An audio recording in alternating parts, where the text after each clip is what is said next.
नए साल का जश्न, दोस्तों का साथ और एक रहस्यमय महल। ये कहानी है 5 दोस्तों की जो जश्न मनाने के लिए एक पुराने वीरान महल में जाते हैं।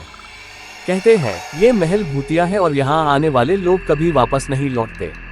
अंधेरे और रहस्यमयी घटनाओं के बीच उन्हें अपने डर का सामना करना पड़ता है और एक खौफनाक सच्चाई का पता चलता है। क्या वे अपने आप को बचा पाएंगे या महल का हिस्सा बनकर रह जाएंगे?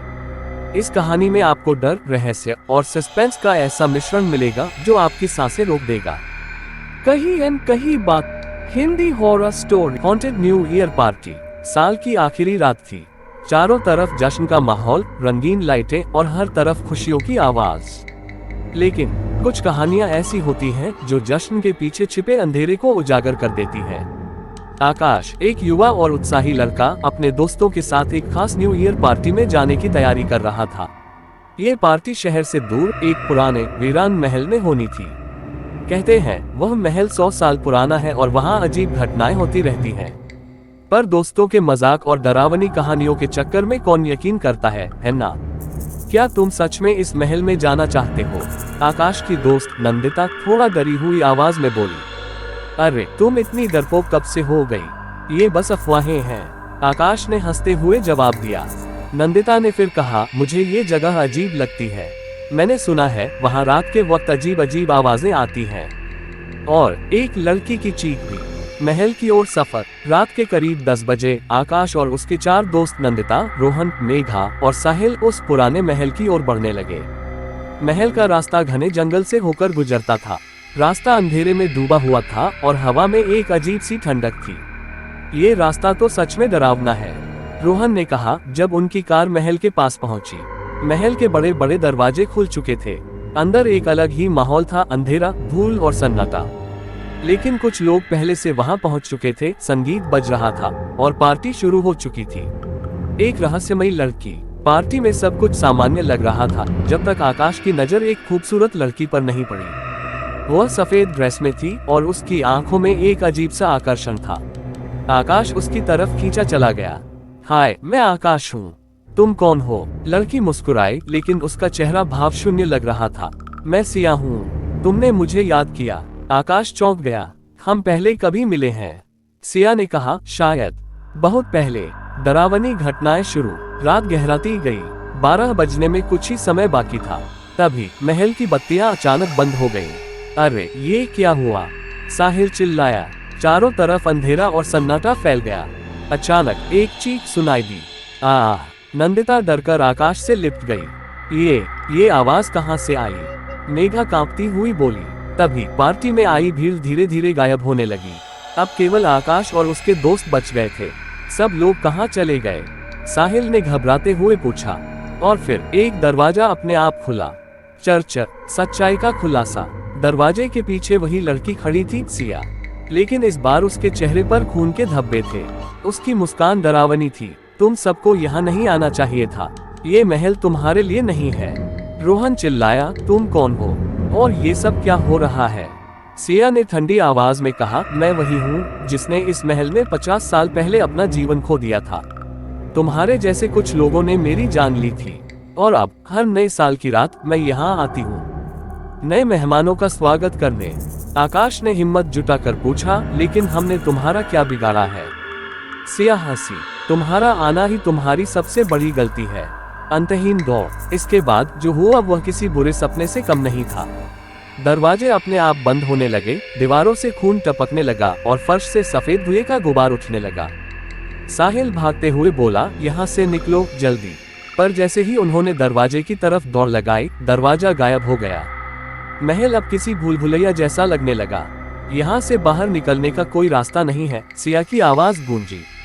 नंदिता रो पड़ी। प्लीज हमें छोड़ दो, सिया ने कहा। तुम लोग केवल तभी बच सकते हो जब एक तुम में से कोई अपनी जान देगा।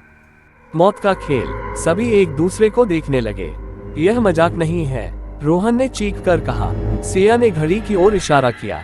सिर्फ 5 मिनट हैं, फैसला करो। अचानक साहिल ने चाकू उठाया और कहा, मैं अपने दोस्तों के लिए अपनी जान दूंगा। लेकिन जैसे ही उसने चाकू अपने हाथ में लिया, सिया ने जोर से हंसते हुए कहा, तुम सब मेरी कैद में हो और कोई बच नहीं सकता। क्या यह अंत है? घड़ी ने 12 बजाए और सब कुछ शांत हो गया। जब आकाश ने अपनी आंखें खोली तो वह अपने कमरे में था। ये सब एक सपना था, लेकिन तभी शीशे में सिया का चेहरा दिखा।